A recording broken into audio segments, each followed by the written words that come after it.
ನಮಸ್ಕಾರ ಎಲ್ರಿಗೂ. ಹೊಸಬ್ರು ನನ್ನ ಚಾನಲ್ ನೋಡ್ತಿದ್ರೆ ಸಬ್ಸ್ಕ್ರೈಬ್ ಮಾಡ್ಕೊಂಡು ವಿಡಿಯೋ ನೋಡಿ, ಹಾಗೆ ಒಂದು ಲೈಕ್ ಕೊಡಿ. ಮಣ್ಣಲ್ಲಿ ಕೆಲಸ ಮಾಡೋರ್ಗೂ ಲೈಕ್ ಕೊಟ್ಟು ಸಬ್ಸ್ಕ್ರೈಬ್ ಮಾಡ್ಕೊಂಡು ವಿಡಿಯೋ ನೋಡಿ ಅಂತ ಹೇಳ್ತಾ ಬನ್ನಿ ಇವತ್ತಿನ ಬ್ಲಾಗ್ ಸ್ಟಾರ್ಟ್ ಮಾಡೋಣ. ಸೇವಂತಿಗೆ ಗಿಡನ ನೀವು ನೆಡಬೇಕಾದ್ರೆ ಅದು ಮಣ್ಣು ತುಂಬಾ ಹುಡಿಯಾಗಿರಬೇಕು.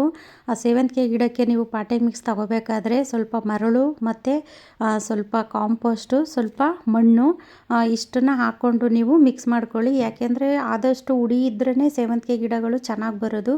ಮಣ್ಣು ಜಿಗಿ ಇತ್ತು ಅಂದರೆ ಸೇವಂತಿಗೆ ಗಿಡ ಚೆನ್ನಾಗಿ ಬರೋದಿಲ್ಲ. ಯಾಕೆ ನಾನು ಈ ಥರ ಹೇಳ್ತಿದ್ದೀನಿ ಅಂದರೆ, ತುಂಬ ಜನ ಕೇಳ್ತಾ ಇದ್ದೀರಾ, ಅಕ್ಕ ಸೇವಂತಿಗೆ ಗಿಡ ಒಣಗ್ದಂಗೆ ಆಗ್ತಾ ಇದೆ, ಅದಕ್ಕೇನಾದರೂ ಐಡಿಯಾ ಹೇಳಿ, ಟಿಪ್ಸ್ ಕೊಡಿ ಅಂತ ಕೇಳಿದ್ದೀರಾ ಅನ್ನೋದಕ್ಕೋಸ್ಕರ ನಾನು ಹೇಳ್ತಾ ಇದ್ದೀನಿ.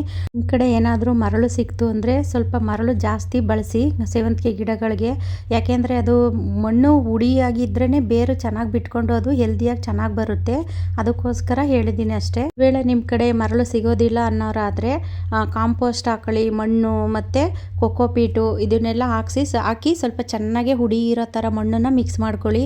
ನನಗೂ ಅಷ್ಟೇ, ನನ್ನ ಕಡೆ ಮರಳು ಸಿಗೋದಿಲ್ಲ, ನಾನು ಹೆಚ್ಚಾಗಿ ಕಾಂಪೋಸ್ಟು ಜಾಸ್ತಿ ಬಳಸ್ತೀನಿ. ಮತ್ತು ಮಣ್ಣು, ಕಾಂಪೋಸ್ಟು ಸ್ವಲ್ಪ ಇದೆಲ್ಲ ಹಾಕಿ ಆಮೇಲೆ ಸಸಿ ಇಡ್ತೀನಿ. ಅಶ್ವಿನಿ ಅನ್ನೋರು ನನಗೆ ಕಮೆಂಟ್ ಮಾಡಿದರು, ಅಕ್ಕ ಸೇವಂತಿಗೆ ಗಿಡಕ್ಕೆ ನನಗೆ ಟಿಪ್ಸ್ ಏನಾದರೂ ಹೇಳಿ, ಆ ಗಿಡಗಳು ಉಳಿಸ್ಕೋಬೇಕು ಅಂತ ಹೇಳಿದ್ರಲ್ಲ, ಅದಕ್ಕೋಸ್ಕರ ಹೇಳ್ತಾ ಇದ್ದೀನಿ. ಮರಳು ಮತ್ತು ಮಣ್ಣು, ಸ್ವಲ್ಪ ಕೊಕೋಪೀಟು ಇದೆಲ್ಲ ಮಿಕ್ಸ್ ಮಾಡಿಕೊಂಡು ಸಸಿಗಳನ್ನ ಇಡಿ. ಯಾಕೆಂದರೆ ಅದು ಮಣ್ಣು ಜಿಗಿ ಇರೋ ಮಣ್ಣಲ್ಲಿ ಸೇವಂತಿಗೆ ಗಿಡನ ಇಟ್ಟರೆ ಚೆನ್ನಾಗಿ ಬರೋದಿಲ್ಲ. ಅದು ಮಣ್ಣು ಹುಡಿ ಇದ್ರೇ ಸೇವಂತಿಗೆ ಗಿಡಗಳು ಚೆನ್ನಾಗಿ ಬರೋದು. ನಾನು ಇವಾಗ ಹೇಳಿರೋದು ನಿಮ್ಗೆ ಒಂದು ವೇಳೆ ಗೊತ್ತಾಗಿಲ್ಲ ಅಂದರೆ, ನಾನು ಮುಂದಿನ ವೀಡಿಯೋದಲ್ಲಿ ನಾನು ಯಾವ ರೀತಿ ಮಣ್ಣನ್ನು ಮಿಕ್ಸ್ ಮಾಡ್ತೀನಿ ಅಂತ ಅದ್ರ ಬಗ್ಗೆನೇ ಒಂದು ಡೀಟೇಲಾಗಿ ವಿಡಿಯೋ ಮಾಡಿನೂ ಸಹ ತಿಳಿಸ್ತೀನಿ. ಇವತ್ತು ಶುಕ್ರವಾರ, ಹಾಗಾಗಿ ಇವತ್ತು ಬೆಳಗ್ಗೆನೇ ಬೇಗ ಪೂಜೆ ಎಲ್ಲ ಮುಗಿಸೋಣ ಅಂದ್ಬಿಟ್ಟು ನೋಡಿ ಹೂವು ಹಾರ್ವೆಸ್ಟ್ ಮಾಡ್ಕೊಳಕ್ಕೆ ಬಂದಿದ್ದೀನಿ. ನೋಡಿ ಇಷ್ಟೆಲ್ಲ ಹೂ ಸಿಕ್ಕಿದೆ ಇವತ್ತು. ಸ್ವಲ್ಪ ಟೊಮೊಟೊ ಮತ್ತು ಸ್ವಲ್ಪ ದಾಸವಾಳ, ಗುಲಾಬಿ, ಸೇವಂತಿಗೆ ಇಷ್ಟೆಲ್ಲ ಸಿಕ್ಕಿದೆ. ಸ್ವಲ್ಪ ಕನಕಾಂಬರವನ್ನು ಸಿಕ್ಕಿದೆ. ಅಂದರೆ 2 ದಿನ ಹೂವು ಹಾರ್ವೆಸ್ಟ್ ಮಾಡಿ ಇಟ್ಟಿದ್ದೆ, ಹಂಗೆ ಇತ್ತು. ನೋಡಿ ಇಷ್ಟು ಹೂವೆಲ್ಲ ಕಟ್ಟಿದ್ದೀನಿ. ಅಂದರೆ ಒಂದು 3 ಮೊಳ 4 ಮೊಳದಷ್ಟು ಹೂ ಸಿಕ್ಕಿದೆ.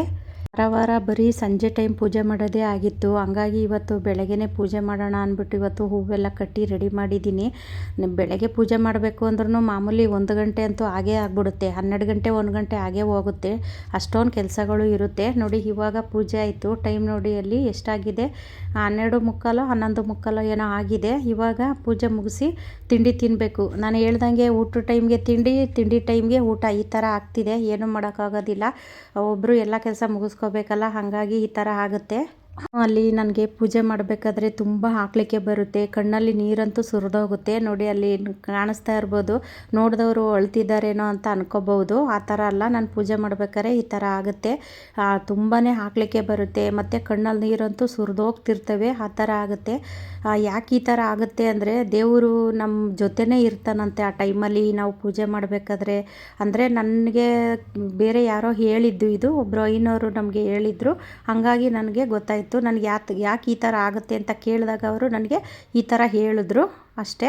ನೋಡಿ ಇನ್ನು ಪೂಜೆ ಎಲ್ಲ ಮುಗಿಸಿ ನಾನು ತಿಂಡಿ ಊಟ ಒಂದೇ ಆಯ್ತು ಇವತ್ತು. ಹಂಗಾಗಿ ಊಟ ಎಲ್ಲ ಮುಗಿಸ್ಬಿಟ್ಟು ನೋಡಿ ಗಾರ್ಡನಿಗೆ ಬಂದಿದ್ದೀನಿ, ಸ್ವಲ್ಪ ಕೆಲಸ ಎಲ್ಲ ಮುಗಿಸೋಣ ಅಂತ. ಇನ್ನೂ ಆ ಸೇವಂತಿಗೆ ಗಿಡ ಇಡಬೇಕು ಅಂದರೆ ಅದು ಮಣ್ಣಿಲ್ಲ, ಖಾಲಿಯಾಗಿದೆ. ಹಂಗಾಗಿ ಗಾರ್ಡನಲ್ಲಿ ಬೇರೆ ಯಾವುದಾದ್ರೂ ಕೆಲಸ ಮಾಡೋಣ ಅಂದ್ಬಿಟ್ಟು ಮಾಡ್ತಾಯಿದ್ದೀನಿ. ಅಂದರೆ ಇದು ಮಲ್ಲಿಗೆ ಗಿಡ ರಿಪಾರ್ಟ್ ಮಾಡಿ 1-2 ತಿಂಗಳಾಗಿದೆ. ಅದು ಮಣ್ಣೆಲ್ಲ ಗಟ್ಟಿಯಾಗಿಬಿಟ್ಟಿದೆ. ಹಂಗಾಗಿ ಇವತ್ತು ಅದು ಸ್ವಲ್ಪ ಮಣ್ಣೆಲ್ಲ ಲೂಸ್ ಮಾಡೋಣ ಅಂದ್ಬಿಟ್ಟು ಮಾಡ್ತಾಯಿದ್ದೀನಿ. ಇವಾಗ ಇನ್ನೇನು ಮಲ್ಲಿಗೆ ಹೂವು ಸ್ಟಾರ್ಟ್ ಆಗುತ್ತೆ. ಹಾಗಾಗಿ ಸ್ವಲ್ಪ ಇವಾಗ ನಾವು ಆ ಗಿಡಗಳನ್ನೆಲ್ಲನೂ ರೆಡಿ ಮಾಡ್ಕೋಬೇಕು. ಅದರಲ್ಲಿ ಒಣಗಿರೋ ಅಂಥ ಕಡ್ಡಿಗಳು ಅದೆಲ್ಲ ಕಟ್ ಮಾಡಿ ತೆಗೆದುಬಿಟ್ಟು ಸ್ವಲ್ಪ ಅದು ಮಣ್ಣೆಲ್ಲ ಲೂಸ್ ಮಾಡ್ತಿದ್ದೀನಿ. ಅದು ಇವಾಗ ಗೊಬ್ಬರ ಕೊಡೋಕ್ಕೆ ಟೈಮ್ ಇಲ್ಲ, ಹಂಗಾಗಿ ಸ್ವಲ್ಪ ಇದು ಮಣ್ಣೆಲ್ಲ ಲೂಸ್ ಮಾಡಿಬಿಟ್ಟು ಆಮೇಲೆ ಗೊಬ್ಬರ ಕೊಡೋಣ ಇನ್ನೊಂದು ದಿನ ಅಂದ್ಬಿಟ್ಟು ಇವತ್ತು ಇದೆಲ್ಲನೂ ರೆಡಿ ಮಾಡ್ತಿದ್ದೀನಿ. ಮತ್ತು ಇನ್ನು ಆ ಮಲ್ಲಿಗೆ ಗಿಡ ಸ್ವಲ್ಪ ಉದ್ದೆಲ್ಲ ಬೆಳ್ಕೊಂಡು ಹೋಗಿದೆ, ಅದನ್ನು ಎಲ್ಲನೂ ಸ್ವಲ್ಪ ಒಂದು ದಾರ ಎಲ್ಲ ಹಾಕಿ ಕಟ್ಟಬೇಕು. ಅದರಲ್ಲಿ ಸುಮಾರು ಕೆಲಸಗಳು ಪೆಂಡಿಂಗ್ ಆಗಿಬಿಟ್ಟಿದೆ. ಹಂಗಾಗಿ ಇವತ್ತೆಲ್ಲ ಒಂದೊಂದೇ ಕೆಲಸ ಮುಗಿಸ್ಬೇಕು. ಇದು ಮಲ್ಲಿಗೆ ಗಿಡದಲ್ಲಿ ಸ್ವಲ್ಪ ಮಣ್ಣೆಲ್ಲ ಲೂಸ್ ಮಾಡಿ, ಮತ್ತು ಇನ್ನು ಟೊಮೊಟೊ ಗಿಡನೂ ಅಷ್ಟೇ, ಅದರಲ್ಲಿ ಕಾಯಿ ಆಗಿ ಮುಗ್ದೋಗಿರೋಂಥ ಅದು ಎಲ್ಲ ತೆಗಿಬೇಕು. ಮತ್ತು ಅವೆಲ್ಲ ಹರಡ್ಕೊಂಬಿಟ್ಟಿರುತ್ತಲ್ಲ ಟೊಮೊಟೊ ಗಿಡ, ಅದನ್ನು ಒಂದು ದಾರ ಎಲ್ಲ ಹಾಕಿ ಕಟ್ಟಬೇಕು. 4-5 ಮಲ್ಲಿಗೆ ಗಿಡನ ರೀಪಾಟ್ ಮಾಡಿದ್ದೆ, ಅದನ್ನು ಇವಾಗ ಅದು ಮಣ್ಣೆಲ್ಲ ಲೂಸ್ ಮಾಡಿದ್ದೀನಿ. ಲೂಸ್ ಮಾಡಿಬಿಟ್ಟು ಮತ್ತು ಇನ್ನು ಮಲ್ಲಿಗೆ ಗಿಡನೇ ಒಂದು ಕಡೆ ಸೈಡಲ್ಲಿ ಇಟ್ಟಿದ್ದೀನಿ. ಇನ್ನು ದಾಸವಾಳ ಗಿಡ ಒಂದೇ ಕಡೆ ಇದ್ವಲ್ಲ, ಅವೆಲ್ಲನೂ ಸ್ವಲ್ಪ ಡಿವೈಡ್ ಮಾಡಿ ಎಲ್ಲ ಇಟ್ಟಿದ್ದಾಯ್ತು ಇವತ್ತು. ನೋಡಿ ಇದರಲ್ಲೂ ಅಷ್ಟೇ, ಇದು 14 ಇಂಚಿನ ಪಾಟಲ್ಲಿ ಮಲ್ಲಿಗೆ ಗಿಡ ರೀಪಾಟ್ ಮಾಡಿದ್ದೆ, ಅದನ್ನು ಅಷ್ಟೇ ಮಣ್ಣೆಲ್ಲನೂ ಲೂಸ್ ಮಾಡ್ತಾಯಿದ್ದೀನಿ. ಅಂದರೆ ಈ ಥರ ನಾವು ಮಣ್ಣು ಲೂಸ್ ಮಾಡೋದ್ರಿಂದ ಅದು ಬೇರುಗಳಿಗೆ ಗಾಳಿ ಆಡೋದಕ್ಕೆ ಅವಕಾಶ ಆಗುತ್ತೆ. ಹಂಗಾಗಿ ನಾವು ಇವಾಗ ರೀಪಾಟ್ ಮಾಡಿದ್ಮೇಲೆ ಹಂಗೆ ಬಿಡ್ತು ಅಂದರೆ, ಇವಾಗ ನಾವು ರೀಪಾಟ್ ಮಾಡಿ ಮಾಡಬೇಕಾದ್ರೆ ಮಣ್ಣು ಹದ್ಮಿ ರಿಪಾಟ್ ಮಾಡಿರ್ತೀವಿ. ಅದು ಸ್ವಲ್ಪ ದಿನ ಆದಮೇಲೆ ನಾವು ಅದನ್ನು ಮಣ್ಣು ಲೂಸ್ ಮಾಡಬೇಕು, ಇಲ್ಲ ಅಂದರೆ ಬೇರಿಗೆ ಗಾಳಿ ಆಡೋ ಅವಕಾಶನೇ ಆಗೋದಿಲ್ಲ. ಹಂಗಾಗಿ ಇವತ್ತು ಇದೆಲ್ಲ ರೆಡಿ ಮಾಡ್ತಾ ಇದ್ದೀನಿ. ಅಂದರೆ ನನ್ನ ಗಾರ್ಡನಲ್ಲಿ ಮಲ್ಲಿಗೆ ಗಿಡ ಒಂದು 7-8 ಮಲ್ಲಿಗೆ ಗಿಡ ಇದ್ದಾವೆ. ಅಂದರೆ ಸೂಜಿ ಮಲ್ಲಿಗೆ ಹೂವು ಮತ್ತು ದುಂಡು ಮಲ್ಲಿಗೆ ಹೂವು. ದುಂಡು ಮಲ್ಲಿಗೆ ಇನ್ನೂ ಸ್ಟಾರ್ಟ್ ಆಗಿಲ್ಲ, ಸೂಜಿ ಮಲ್ಲಿಗೆ ಅಂತೂ ಹೂವು ಬಿಡುತ್ತಾನೆ ಇದೆ ಇವಾಗ. ಗಾರ್ಡನ್ನಲ್ಲಿ ಒಂದು ದಿನ ಕೆಲಸ ಇಲ್ಲ ಅನ್ನೋ ರೀತಿನೇ ಇಲ್ಲ, ಏನಾದರೂ ಒಂದೊಂದು ಕೆಲಸ ಅಂತೂ ಇದ್ದೇ ಇರುತ್ತೆ. ನೋಡಿ ಇವೆಲ್ಲ ರೀಪಾಟ್ ಮಾಡಿದ್ದಂತಹ ಗಿಡಗಳೇ. ಮಣ್ಣು ನೋಡಿ ಎಷ್ಟು ಗಟ್ಟಿಯಾಗಿದೆ. ಯಾಕೆಂದರೆ ನಾನು ಅವಾಗೇ ಹೇಳ್ದಂಗೆ ನಾವು ರೀಪಾಟ್ ಮಾಡಬೇಕಾದ್ರೆ ಹದ್ಮಿ ರೀಪಾಟ್ ಮಾಡಿರ್ತೀವಲ್ಲ, ಹಂಗಾಗಿ ಅದು ಗಟ್ಟಿಯಾಗಿಬಿಟ್ಟಿರುತ್ತೆ ಮಣ್ಣು. ಇವಾಗ ನಾವು ಅದು ರೀಪಾಟ್ ಮಾಡಿ ಒಂದು ತಿಂಗಳು ಆದಮೇಲಾದ್ರೂ ನಾವು ಮಣ್ಣನ್ನು ಲೂಸ್ ಮಾಡಬೇಕು. ಅಷ್ಟೊತ್ತಿಗೆ ಸ್ವಲ್ಪ ಬೇರು ಎಲ್ಲ ಸೆಟ್ ಆಗಿರುತ್ತೆ. ಹಾಗಾಗಿ ಅವಾಗ ಮಣ್ಣು ಲೂಸ್ ಮಾಡಿದ್ರೆ ಅದಕ್ಕೆ ಗಾಳಿ ಆಡೋ ಅವಕಾಶನೂ ಸಹ ಆಗುತ್ತೆ. ನೋಡಿ ಇದೆಲ್ಲ ಎಷ್ಟು ಉದ್ದ ಎಲ್ಲ ಬೆಳ್ಕೊಂಡೋಗಿದೆ. ಹಂಗಾಗಿ ಅದಕ್ಕೆಲ್ಲ ಒಂದು ಕೋಲ್ ಸಪೋರ್ಟ್ ಕೊಟ್ಟು ಅದಕ್ಕೊಂದು ದಾರ ಹಾಕಿ ಕಟ್ಟಬೇಕು. ಎಲ್ಲ ಮಲ್ಲಿಗೆ ಗಿಡದಲ್ಲೂ ಅಷ್ಟೇ ಮಣ್ಣೆಲ್ಲನೂ ಲೂಸ್ ಮಾಡಿ ಅದು ರೆಂಬೆ ಎಲ್ಲ ಉದ್ದ ಇರೋದನ್ನೆಲ್ಲನೂ ಒಂದು ಕೋಲ್ ಸಪೋರ್ಟ್ ಕೊಟ್ಟು ದಾರ ಹಾಕಿ ಕಟ್ಟಿದ್ದೀನಿ. ಮತ್ತು ಇನ್ನು ಕೆಲವೊಂದು ರೆಂಬೆನಲ್ಲಿ ಚಿಗುರು ಬಂದಿರೋದಿಲ್ಲ ನೋಡಿ, ಅಂಥದನ್ನು ನಾನು ಸ್ವಲ್ಪ ಟ್ರಿಮ್ ಮಾಡಿದ್ದೀನಿ. ಚಿಗುರು ಬಂದಿರೋದನ್ನ ನಾನು ಹಂಗೆ ಬಿಟ್ಟಿದ್ದೀನಿ. ಯಾಕೆಂದರೆ ಆ ತುದಿನಲ್ಲಿ ಅಲ್ವಾ ಹೂವು ಬಿಡೋದು, ಹಂಗಾಗಿ ನಾನು ಆ ತುದಿ ಏನು ಚಿವುಟಿಲ್ಲ. ಅಂದರೆ ಈ ಮೊಗ್ಗು ಹೂವು ಏನು ಇಲ್ಲದೆ ಇರೋವಂತಹ ರೆಂಬೆಗಳನ್ನ ಮಾತ್ರ ಕಟ್ ಮಾಡಿದ್ದೀನಿ. ನೋಡಿ ಇದೆಲ್ಲ ಹೆಂಗೆ ಹರಡ್ಕೊಂಡಿದೆ, ಹಾಗಾಗಿ ಸ್ವಲ್ಪ ಅದಕ್ಕೂ ಸಪೋರ್ಟ್ ಎಲ್ಲ ಕೊಟ್ಟು ಕಟ್ಟಿದ್ದೀನಿ.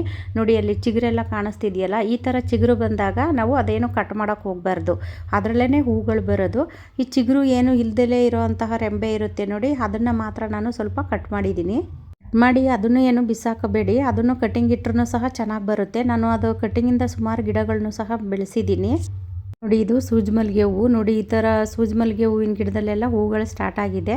ಅಂದರೆ ದುಂಡು ಮಲ್ಲಿಗೆ ಹೂವು ಸ್ವಲ್ಪ ಲೇಟು, ಹಾಗಾಗಿ ಅದು ಇನ್ನೂ ಹೂವು ಏನು ಸ್ಟಾರ್ಟ್ ಆಗಿಲ್ಲ ದುಂಡು ಮಲ್ಲಿಗೆಯಲ್ಲಿ. ಸೂಜಿ ಮಲ್ಲಿಗೆ ಹೂವು ಮಾತ್ರ ಸ್ಟಾರ್ಟ್ ಆಗಿದ್ದಾವೆ. ಸೂಜಿ ಮಲ್ಲಿಗೆ ಹೂವಿನ ಗಿಡನೇ ಜಾಸ್ತಿ ಇದೆ ನನ್ನ ಗಾರ್ಡನಲ್ಲಿ. 6 ಗಿಡ ಏನೋ ಇದೆ ಸೂಜಿ ಮಲ್ಲಿಗೆ ಹೂವೇ. ದುಂಡು ಮಲ್ಲಿಗೆ ಹೂವು ಮಾತ್ರ ಒಂದು 3 ಗಿಡ ಏನೋ ಇದೆ ಅಷ್ಟೇ. ದುಂಡು ಮಲ್ಲಿಗೆ ಹೂವಿಗಿನ್ನ ಈ ಸೂಜಿ ಮಲ್ಲಿಗೆ ಹೂವೇ ಜಾಸ್ತಿ ಹೂವು ಬಿಡುತ್ತೆ. ಅದರಲ್ಲಿ ಒಂಥರ ಡಬಲ್ ಪೇಟಲ್ ಥರ ಬಿಡುತ್ತೆ ಈ ಸೂಜಿ ಮಲ್ಲಿಗೆ ಹೂವು. ಚೆನ್ನಾಗಿರುತ್ತೆ, ಅದು ಒಳ್ಳೆ ಪರಿಮಳ, ಮಲ್ಲಿಗೆ ಹೂವಿಗಿನ್ನೂ ಪರಿಮಳ ಇರುತ್ತೆ ಇದು. ನೋಡಿ ಇದು ದುಂಡು ಮಲ್ಲಿಗೆ ಗಿಡ. ಇದನ್ನು ಸ್ವಲ್ಪ ಉದ್ದ ಎಲ್ಲ ಬೆಳ್ಕೊಂಡಿತ್ತಲ್ಲ, ಅಂದರೆ ಅದರಲ್ಲಿ ಚಿಗುರೇನು ಇರಲಿಲ್ಲ. ಅಂಥ ರೆಂಬೆನ ನಾನು ಕಟ್ ಮಾಡಿ ತೆಗಿತಾ ಇದ್ದೀನಿ. ಅದನ್ನು ಬಿಸಾಕೋದಿಲ್ಲ ನಾನು, ಅದು ಕಟ್ಟಿಂಗ್ ಇಡ್ತೀನಿ.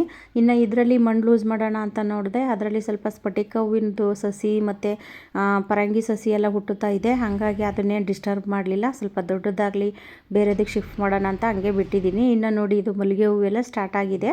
ಇನ್ನು ಮಲ್ಲಿಗೆ ಗಿಡನೇ ಒಂದು ಕಡೆ ಲೈನಲ್ಲಿ ಜೋಡಿಸಿದ್ದೀನಿ. ನೋಡಿ ಈ ಸೈಡು ಬರೀ ಮಲ್ಲಿಗೆ ಹೂವನ್ನೇ ಒಂದು ಕಡೆ ಜೋಡಿಸಿದ್ದೀನಿ. ಇನ್ನು ಇದು ಟೊಮೊಟೊ ಗಿಡ, ಇದು ಹರಡ್ಕೊಂಡ್ಬಿಟ್ಟಿತ್ತು, ಹಾಗಾಗಿ ಅದನ್ನೆಲ್ಲ ಕಟ್ ಮಾಡಿ ಸ್ವಲ್ಪ ಅದಕ್ಕೊಂದು ದಾರ ಹಾಕಿ ಎಲ್ಲ ಕಟ್ಟಿದ್ದೀನಿ. ಇನ್ನು ಇಲ್ಲಿ ದಾಸವಾಳ ಗಿಡದ ಪಕ್ಕದಲ್ಲಿ ಸೇವಂತಿಗೆ ಗಿಡಗಳನ್ನೂ ಇಟ್ಟಿದ್ದೆ. ಹಾಗಾಗಿ ಆ ಸೇವಂತಿಗೆ ಗಿಡಗಳನ್ನೆಲ್ಲ ತೆಗೆದು ಬೇರೆ ಕಡೆ ಇಟ್ಟು ಆ ದಾಸವಾಳ ಗಿಡಗಳನ್ನೇ ಒಂದು ಕಡೆ ಲೈನಲ್ಲಿ ಜೋಡಿಸಿದ್ದೀನಿ. ನೋಡಿ ಈ ಲೈನಲ್ಲಿ ಸ್ವಲ್ಪ ದಾಸವಾಳ ಸೇವಂತಿಗೆ ಎಲ್ಲ ಮಿಕ್ಸ್ ಇತ್ತಲ್ಲ, ಅದೆಲ್ಲನೂ ಡಿವೈಡ್ ಮಾಡಿ ಇಟ್ಟಿದ್ದೀನಿ. ಇನ್ನು ಇದ್ರ ನೋಡಿ, ಅಂದರೆ ಇದು ಬೀನ್ಸ್ ಬಳ್ಳಿ ಎಲ್ಲ ಸುತ್ತಾಕೊಂಡ್ಬಿಟ್ಟಿದೆ, ಹಾಗಾಗಿ ಅದನ್ನು ಸ್ವಲ್ಪ ರೆಡಿ ಮಾಡೋದಾಯಿತು.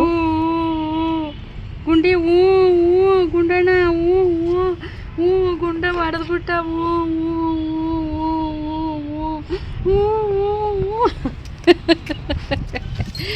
ಓಲಿ ಯೋನ್ ಮನೆ ಕಸ ಗುಡ್ಸೋಣ. ನೋಡಿ ಇಲ್ಲೆಲ್ಲ ಗಾರ್ಡನ್ ಕ್ಲೀನ್ ಮಾಡೋಣ, ಕಸ ಗುಡಿಸ್ಬಿಡೋಣ. ಕಸವ ಗುಡಿಸ್ಬಿಟ್ಟು ಬೇಗ ಮನೆಗೆ ಹೋಗ್ಬಿಡೋಣ ಅಪ್ಪ ಬರೋ ಹೊತ್ತಿಗೆ. ಪೋಲಿ ಪೋಲು ನಾನು ಪೋಲು ಗುಂಡಣ್ಣ ಪೋಲೆ ಗುಂಡವ ಜಾನಿನ ನಾನು ಒಂದು ಸ್ವಲ್ಪ ಹೊತ್ತು ಆದರೂ ಮುದ್ದಾಡಬೇಕು, ಇಲ್ಲಾಂದರೆ ಅವನು ನಾನು ಹಿಂದಿಂದನೇ ತಿರುಗ್ತಾನೆ. ಅದಕ್ಕೆ ಅವನು ಸ್ವಲ್ಪ ಹೊತ್ತು ಮುದ್ದಾಡಿ ಆಮೇಲೆ ಕೆಲಸ ಮಾಡ್ತಾಯಿದ್ದೀನಿ. ನೋಡಿ ಆಟಗಳೆಲ್ಲನೂ ಜೋಡಿಸಿದ್ದಾಯಿತು. ಇವಾಗ ನೋಡಿ ಕಸ ಗುಡಿಸ್ತಾ ಇದ್ದೀನಿ. ಅಂದರೂ ಸಂಜೆ ಆಗೇ ಹೋಗುತ್ತೆ, 7 ಗಂಟೆ ಅಂತೂ ಆಗೇ ಹೋಗುತ್ತೆ. ಗಾರ್ಡನ್ ಕ್ಲೀನ್ ಮಾಡಿ ಮನೆಗೆ ಬಂದ್ವಿ. ನಮ್ಮ ಮನೆಯವ್ರು ಬಂದರು. ನೋಡಿ ಜಾನಿ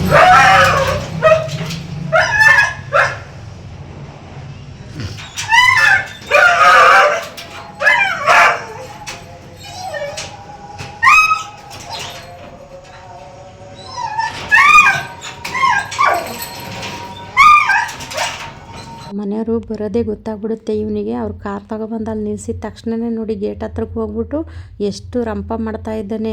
ಅವ್ರು ಬಂದಿದ್ದ ತಕ್ಷಣವೇ ಅಲ್ಲಿ ಗೇಟ್ ತೆಗೆದುಬಿಡಬೇಕು. ಆಮೇಲೆ ಹೋಗಿ ಒಂದು ರೌಂಡ್ ಇವನು ಕಾರಲ್ಲಿ ಕುತ್ಕೊಂಡು ಸಮಾಧಾನ ಆದಮೇಲೆ ಅವ್ನು ಬರೋದು. ಜಾನಿ ನೋಡಿ ನಮ್ಮ ಮನೆಯವರು ಅಲ್ಲಿ ಬರ್ತಿದ್ರೆ ಏನೋ ತಿಂಡಿ ತಗೊಬಂದವ್ರೆ ಅಂತ ಅವನು ಅಷ್ಟು ಹಠ ಮಾಡ್ತಾ ಇದ್ದಾನೆ. ಅಲ್ಲಿ ತೊಗೊಂಬಂದಿದ್ದಾರೆ, ಹಂಗಾಗಿ ಕೈಯಲ್ಲಿ ಕವರ್ ಇಟ್ಕೊಂಡಿದ್ದಾರಲ್ಲ ಅದಕ್ಕೆ ತಿಂಡಿ ತಂದವ್ರೆ ಅಂದ್ಬಿಟ್ಟು ಅಷ್ಟು ಹಠ ಮಾಡ್ತಾವನೆ.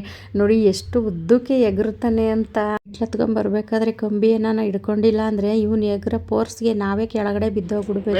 ಯಾರು ಹೊಡೆದರು? ಯಾರು ಹೊಡೆದು? ನಿಮ್ಮ ಅಮ್ಮ ಹೊಡೆದ್ಲಾ? ಚೀಚಿ ತಿಂದ ಯಾರು ಹೊಡೆದರು? ನಿಮ್ಗೆ ಯಾರು ಹೊಡೆದಿದ್ದು? ಯಾರು ಹೊಡೆದಪ್ಪ? ಯಾರು ಬೈತಾರಾ? ಯಾರು ಬೈದ್ರಾ ರೋಡಲ್ಲಿ? ಹಾಂ ಬೈಲಿ ಏನು ಹೇಳ್ಬಾ? ಹಾಂ ಯಾರು ಹೊಡೆದು? ನಿಮ್ಮ ಅಮ್ಮ ಹೊಡೆದ್ನಲ್ಲ ಬೈಲಿ ಏನು ತಿಂದೆ ಊಟ? ಮನೆಯವರು ಬಂದಿದ ತಕ್ಷಣನೇ ಚಾಡಿ ಹೇಳಕ್ಕೆ ಹೋಗ್ತಾನೆ ಜಾನಿ. ಮಾತೊಂದು ಬರಲ್ಲ ಅಷ್ಟೇ, ಮಾತು ಬರಂಗಿದ್ದಿದ್ರೆ ಅಷ್ಟೇ ಇವನ ಕತೆ. ಮನೆಯವ್ರು ಬಂತು ಅಂದರೆ ನಾನು ಬೇಕಾಗೋದೇ ಇಲ್ಲ ಅವನಿಗೆ. ಏನೋ ನಿಂದು ಏನೋ ಓ ಜೋರು ಮಾಡ್ತಾನೆ ಅಣ್ಣ. ನಮ್ಮ ಮನೆಯವರು ಅಲ್ಲಿ ರೂಮಲ್ಲಿ ಹೋಗಿ ಮಲ್ಕೊಂಡಿದ್ದಾರೆ ಬಾಗಿಲು ಹಾಕ್ಕೊಂಡು. ಅದಕ್ಕೆ ಅವನು ಕರೀತಾವನೆ ಬಾ ಬಾಗಿಲು ತೆಗಿ ಅಂತ. ನಾನು ಬಾಗಿಲು ತೆಗ್ದಿಲ್ವಲ್ಲ ಅದಕ್ಕೆ ನನಗೆ ಜೋರು ಮಾಡ್ತಿದ್ದ ಓ ಅಂತ. ನಾನು ಬೈದ್ನಲ್ಲ, ನನ್ನ ಮುಖ ನೋಡ್ಬಿಟ್ಟು ಇವಾಗ ನೋಡಿ ಆ ಕಡೆಗೆ ಹೋಗೋನೆ.